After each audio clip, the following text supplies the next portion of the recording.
ವಿಶ್ವಪ್ರವಾದಿ ಮೊಹಮ್ಮದ್ ಮುಸ್ತಫಾ ಸಲ್ಲಲ್ಲಾಹು ಅಲೈಹಿ ವಸಲ್ಲಂ ಅವರ 1500ನೇ ಜನ್ಮ ದಿನಾಚರಣೆಯ ಪ್ರಯುಕ್ತ SSF ಹೂಡೆ ಘಟಕ ಹಮ್ಮಿಕೊಂಡಂತಹ ಮೀಲಾದ್ ರ್ಯಾಲಿ ಇದೀಗ ನಮ್ಮ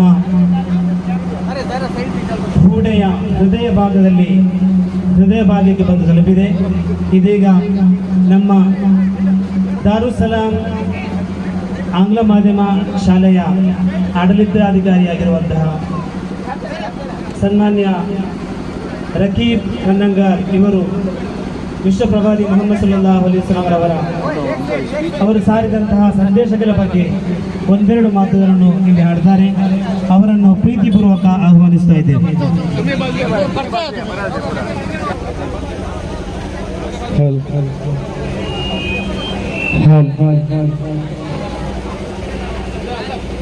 ಅಸ್ಸಲಾಮು ಅಲೈಕುಂ ವರಹಮತುಲ್ಲಾಹಿ ವಬರಕಾತುಹು.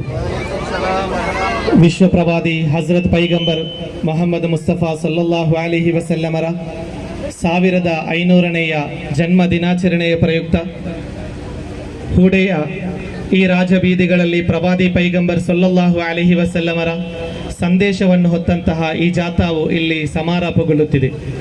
ಇದು ಕೇವಲ ಈ ಹೂಡೆಯ ಪರಿಸರದಲ್ಲಿ ಮಾತ್ರವಲ್ಲ, ಜಗತ್ತಿನಲ್ಲಿರುವಂತಹ 200 ಕೋಟಿ ಮುಸಲ್ಮಾನರು ಕೂಡ ಒಕ್ಕೊರಲಿನಿಂದ ಸ್ವೀಕರಿಸುವಂತಹ ನಾಯಕರಾಗಿದ್ದಾರೆ ಪ್ರವಾದಿ ಪೈಗಂಬರ್ ಮೊಹಮ್ಮದ್ ಮುಸ್ತಫಾ ಸಲ್ಲಲ್ಲಾಹು ಅಲೈಹಿ ವಸಲ್ಲಮರು.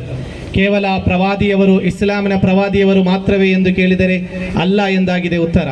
ಕುಚ್ ಇಶ್ಕ್ ಹೇ ಮೊಹಮ್ಮದ್ ಮೇ ನಹಿ ಶರ್ತ್ ಹೇ ಕಿ ಮುಸಲ್ಮಾನ್ ಏ ಕೌಸರಿ ಹಿಂದೂ ಬಿ ಕಿ ತಲಾಬ್ಗಾರೆ ಮೊಹಮ್ಮದ್ ಸಲ್ಲಲ್ಲಾಹು ಅಲೈಹಿ ವಸಲ್ಲಂ. 20ನೇ ಶತಮಾನದಲ್ಲಿ ಈ ಭಾರತದಲ್ಲಿ ಜೀವಿಸಿದಂತಹ ಕವಿಯಾಗಿದ್ದಾರೆ ದಿಲ್ಲೋ ರಾಮ್ ಕೌಸರಿಯವರು. ಅವರು ಹಾಡುತ್ತಾರೆ, ಪ್ರವಾದಿ ಸಲ್ಲಲ್ಲಾಹು ಅಲೈಹಿ ವಸಲ್ಲಮರನ್ನು ಪ್ರೀತಿಸಬೇಕಾದರೆ ಆತನೊಬ್ಬ ಮುಸಲ್ಮಾನನಾಗಿ ಬರಬೇಕೆಂದಿಲ್ಲ, ಕೇವಲ ಅವನಿಗೆ ಆ ಪ್ರವಾದಿಯವರೊಂದಿಗೆ ಪ್ರೀತಿ ಇದ್ದರೆ ಸಾಕು ಎಂದು. ಯಾಕಾಗಿದೆ ಪ್ರವಾದಿ ಸಲ್ಲಲ್ಲಾಹು ಅಲೈಹಿ ವಸಲ್ಲಮರನ್ನು ಜಗತ್ತು ಅಂಗೀಕರಿಸಿದೆ, ಎಲ್ಲರೂ ಕೂಡ ಪ್ರವಾದಿ ಸಲ್ಲಲ್ಲಾಹು ಅಲೈಹಿ ವಸಲ್ಲಮರನ್ನು ಪ್ರೀತಿಸಿದ್ದಾರೆ ಎಂದು ಕೇಳಿದರೆ ಪ್ರವಾದಿ ಸಲ್ಲಲ್ಲಾಹು ಅಲೈಹಿ ವಸಲ್ಲಮರ ಶ್ರೇಷ್ಠವಾದ ಚಿಂತನೆಗಳಾಗಿದೆ. ನಿಮಗೆ ಗೊತ್ತಿರಬಹುದು, ಇದೇ 20ನೇ ಶತಮಾನದಲ್ಲಿ ಬಿಡುಗಡೆಯಾದಂತಹ ಮತ್ತೊಂದು ಪುಸ್ತಕವಾಗಿದೆ ದಿ 100. ಮೈಕೆಲ್ ಎಚ್ ಹಾರ್ಟ್ ಎಂಬಂತಹ ಕ್ರೈಸ್ತ ಧರ್ಮದ ಒಬ್ಬ ಅನುಯಾಯಿಯು ಆಯ್ಕೆ ಮಾಡಿದಂತಹ ಒಂದು ಪುಸ್ತಕವಾಗಿದೆ.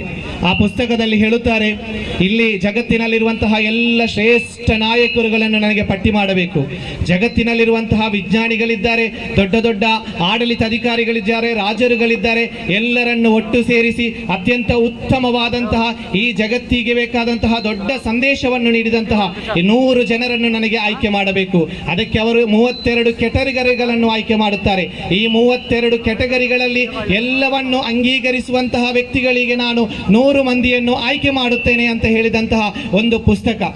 ಮಾತ್ರವಲ್ಲ, ಅವರು ಮುಂದುವರಿಸುತ್ತಾ ಹೇಳುತ್ತಾರೆ, ಈ ವ್ಯಕ್ತಿಗಳು ಎಷ್ಟು ಪವರ್ಫುಲ್ ಆಗಿರಬೇಕು ಅಂತ ಹೇಳಿದರೆ ಅವರು ಮರಣ ಹೊಂದಿದ ನಂತರ ಕೂಡ 500 ವರ್ಷಗಳಲ್ಲಿಯೂ ಕೂಡ ಅವರ ಸಂದೇಶಗಳು ಈ ಜಗತ್ತಿನಲ್ಲಿ ಪ್ರತಿಧ್ವನಿಸಬೇಕು, ಅಂತಹ ನಾಯಕರನ್ನು ನಾನು ಆಯ್ಕೆ ಮಾಡುತ್ತೇನೆ ಅಂತ. ಅದರಲ್ಲಿ ಆ ಪಟ್ಟಿಯನ್ನು ನೀವು ನೋಡುತ್ತಾ ಹೋದರಲ್ಲಿ ಅದರಲ್ಲಿ 4ನೇ ಸ್ಥಾನವನ್ನು ಬುದ್ಧ ಧರ್ಮದ ಬೌದ್ಧನಿಗೆ ನೀಡುತ್ತಾರೆ. ಮತ್ತೆ ಅವರು ದೇವನೆಂದು ಅಂಗೀಕರಿಸುವಂತಹ ಜೀಸಸ್ ಕ್ರೈಸ್ಟ್ ಯೇಸು ಕ್ರಿಸ್ತರಿಗೆ 3ನೇ ಸ್ಥಾನವನ್ನು ನೀಡುತ್ತಾರೆ.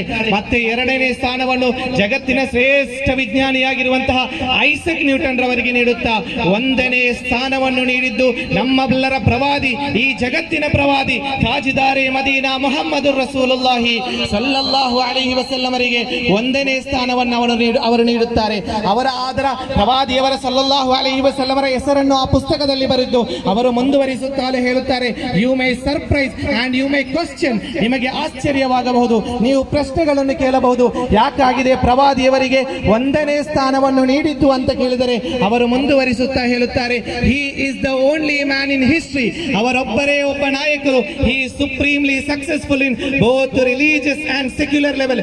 ಧಾರ್ಮಿಕವಾಗಿಯೂ ಸಾಮಾಜಿಕವಾಗಿಯೂ ಪ್ರವಾದಿ ಸಲ್ಲಲ್ಲಾಹು ಅಲೈಹಿ ವಸಲ್ಲಮರ ಆ ಹಂತಕ್ಕೆ ತಲುಪಲು ಯಾವೊಬ್ಬನಿಗೂ ಸಾಧ್ಯವಿಲ್ಲ. ಅವರ ಮೆಸೇಜ್ಗಳು ಅಷ್ಟು ಪವರ್ಫುಲ್ ಆಗಿದೆ, ಅಷ್ಟು ಇಂಪ್ಯಾಕ್ಟ್ ಇದೆ ಅಂತ ಮೈಕೆಲ್ ಎಚ್ ಹಾರ್ಟ್ ಅವರು ಹೇಳಿದ್ದು.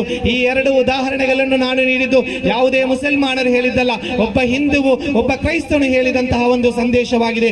3ನೆಯ ಒಂದು ಉದಾಹರಣೆಯನ್ನು ನಾನು ಹೇಳುತ್ತೇನೆ.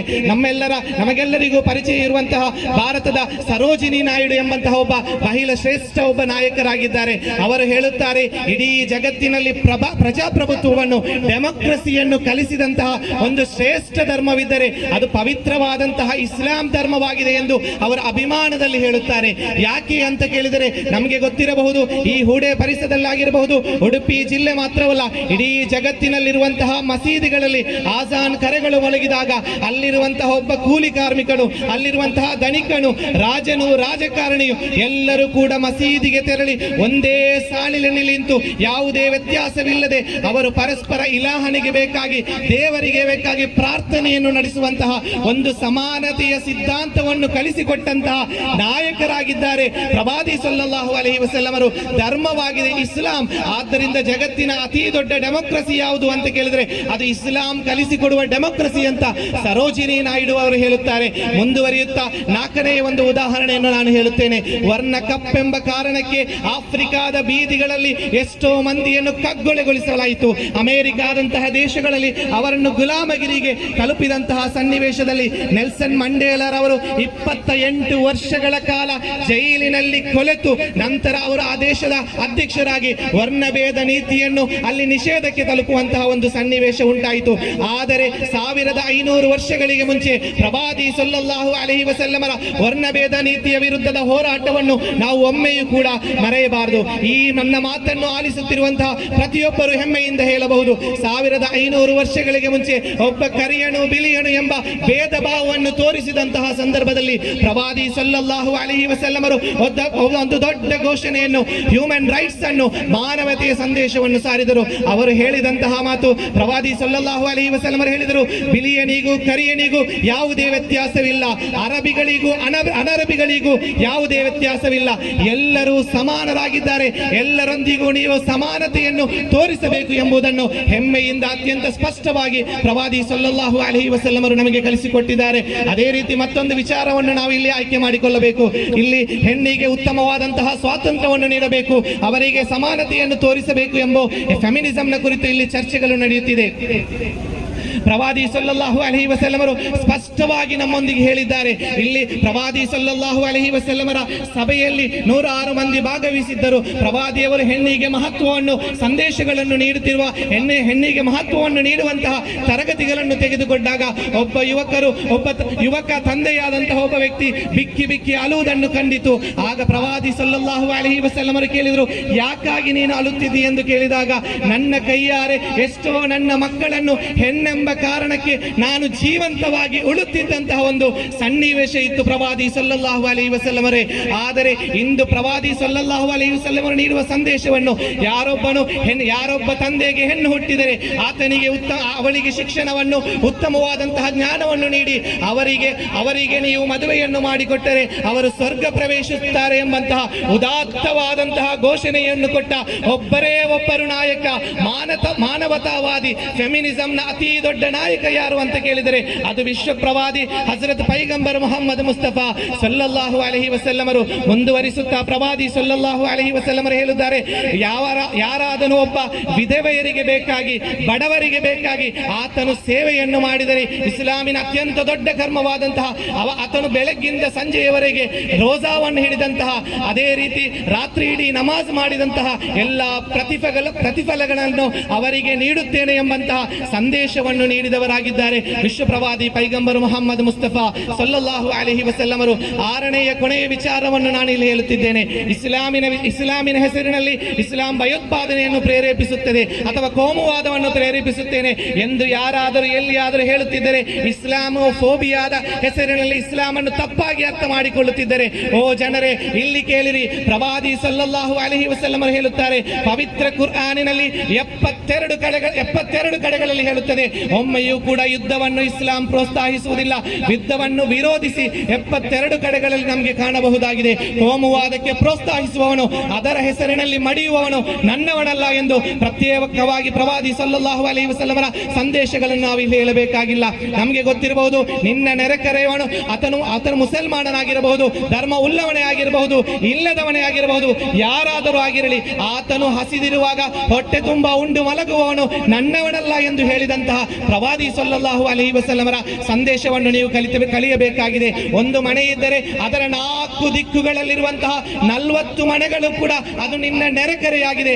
ಅವರೊಂದಿಗೆ ಉತ್ತಮವಾದಂತಹ ಬಾಂಧವ್ಯವನ್ನು ನೀವು ನಿರ್ಮಿಸಬೇಕು ಅಂತ ಹೇಳುತ್ತಾ ಪ್ರವಾದಿ ಸಲ್ಲಲ್ಲಾಹು ಅಲೈಹಿ ವಸಲ್ಲಮರು ಹೇಳಿದರು, ಇರ್ಹಮು ಮನ್ ಫಿಲ್ ಅರ್ಲಿ ವಯರ್ಹಮ್ಕುಮ್ ಮನ್ ಫಿಸ್ ಸಮಾ. ಭೂಮಿಯಲ್ಲಿರುವಂತಹ ಸರ್ವ ಜೀವಿಗಳಲ್ಲಿಯೂ ನೀವು ಕರುಣೆ ತೋರಿರಿ, ಸರ್ವಶಕ್ತನಾದ ಅಲ್ಲಾಹನು ನಿಮ್ಮ ಮೇಲೆ ಕರುಣೆ ತೋರಬೇಕಾದರೆ.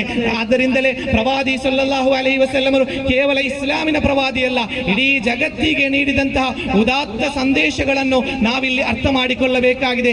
ಈ ರ್ಯಾಲಿ ಮೂಲಕ, ಈ ದಾರಿ ಮೂಲಕ ಹಾದು ಬರುತ್ತಿರುವಾಗ ನಾವೆಲ್ಲರೂ ಹೆಮ್ಮೆಯಿಂದ ಮುಸ್ತಫಾ ಜಾನೆ ರಹಮತ್ ಪೆ ಲಾಖೋ ಸಲಾಂ, ಶಮ್ಹೆ ಬದ್ ಮೇ ಹಿದಾಯತ್ ಪೆ ಲಾಖೋ ಸಲಾಂ, ಮುಸ್ತಫಾ ಮುಸ್ತಫಾ ಎಂದು ಪ್ರವಾದಿ ಸಲ್ಲಲ್ಲಾಹು ಅಲೈಹಿ ವಸಲ್ಲಮರನ್ನು ನಾವು ಹಾಡಿ ಹೊಗಳುತ್ತಿದ್ದೇವೆ.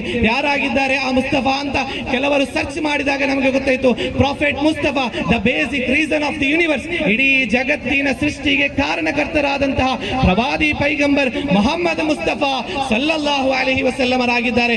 ಆ ಪ್ರವಾದಿಯವರ ಜನ್ಮ ಜಯಂತಿಯನ್ನು, ಆ ಜನ್ಮ ದಿನಾಚರಣೆಯನ್ನು ಆಚರಿಸುವಂತಹ ಈ ಸಂದರ್ಭದಲ್ಲಿ ಈ ಎಲ್ಲ ಸೌಹಾರ್ದ ಸಂದೇಶಗಳನ್ನು ನಾವು ಅತ್ಯಂತ ಹೆಮ್ಮೆಯಿಂದ ಈ ನಾಡಿನಲ್ಲಿ ಪ್ರಚಾರ ಪಡಿಸಿ ಆ ಪ್ರವಾದಿಯವರ ಸಂದೇಶಗಳನ್ನು ಪ್ರತಿ ಮನೆಗಳಿಗೂ ತಲುಪಿಸಿಕೊಂಡು ಈ ಒಂದು ಆಚರಣೆಯನ್ನು ಅತ್ಯಂತ ಯಶಸ್ವಿಯಾಗಿ ನಾವು ನಿರ್ಮಿಸಬೇಕು, ನಾವು ಅದನ್ನು ಮುಂದುವರಿಸಬೇಕು ಅಂತ ಸ್ಪಷ್ಟವಾಗಿ ಹೇಳುತ್ತಾ ನನ್ನ ಮಾತಿಗೆ ನಾನು ಕಡಿವಾಣ ಹಾಕುತ್ತಿದ್ದೇನೆ. ಕೊನೆಯದಾಗಿ ನನಗೆ ಹೇಳಲಿಕ್ಕೆ ಇರುವುದು, ಈ ಪ್ರವಾದಿ ಸಲ್ಲಲ್ಲಾಹು ಅಲೈಹಿ ವಸಲ್ಲಮರ ಸಂದೇಶಗಳನ್ನು ನಾವು ಅರಿತುಕೊಂಡು, ಮಹಾತ್ಮ ಗಾಂಧೀಜಿಯವರು ಹೇಳಿದರು, ಈ ನಾಡಿನಲ್ಲಿ ಮದ್ಯಪಾನವನ್ನು ಮುಂತಾದವುಗಳನ್ನೆಲ್ಲ ನಿಷೇಧಿಸಬೇಕು ಅಂತ ಹೇಳಿದರೆ 1500 ವರ್ಷಗಳಿಗೆ ಮುಂಚೆಯೇ ಪ್ರವಾದಿ ಸಲ್ಲಲ್ಲಾಹು ಅಲೈಹಿ ವಸಲ್ಲಮರು ಹೇಳಿದರು, ಮದ್ಯ ಮಾದಕಗಳು ಇದೆಲ್ಲವೂ ಇಸ್ಲಾಮಿನ ಶತ್ರುವಾಗಿದೆ, ಅದರ ಹತ್ತಿರಕ್ಕೂ ಕೂಡ ನೀವು ತಲುಪಬಾರದು ಎಂದು.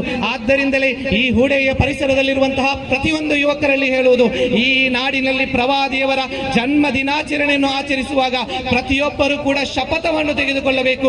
ಇಲ್ಲಿ ಯಾವುದೇ ಮದ್ಯ ಮಾದಕಗಳ ದಾಸರು ನಾವಾಗಬಾರದು, ಅದರ ವಿರುದ್ಧವಾದಂತಹ ಹೋರಾಟಗಳನ್ನು ನಾವು ನಡೆಸುವುದರೊಂದಿಗೆ ಪ್ರವಾದಿಯವರ ಆ ಒಂದು ಪ್ರೀತಿ ಪಾತ್ರರಲ್ಲಿ ನಾವು ತಲುಪುವ ಅಂತ ಮಾತ್ರ ಹೇಳುತ್ತಾ ನನ್ನ ಮಾತಿಗೆ ಕಡಿವಾಣವನ್ನು ಹಾಕುತ್ತಿದ್ದೇನೆ. ವಾಖ್ರು ದಾವಾನಾ ಅಲ್ಹಮ್ದುಲಿಲ್ಲಾಹಿ ರಬ್ಬಿಲ್ ಆಲಮೀನ್. ಅಸ್ಸಲಾಮು ಅಲೈಕುಂ ವರಹ್ಮತುಲ್ಲಾಹಿ ವಬರಕಾತುಹು.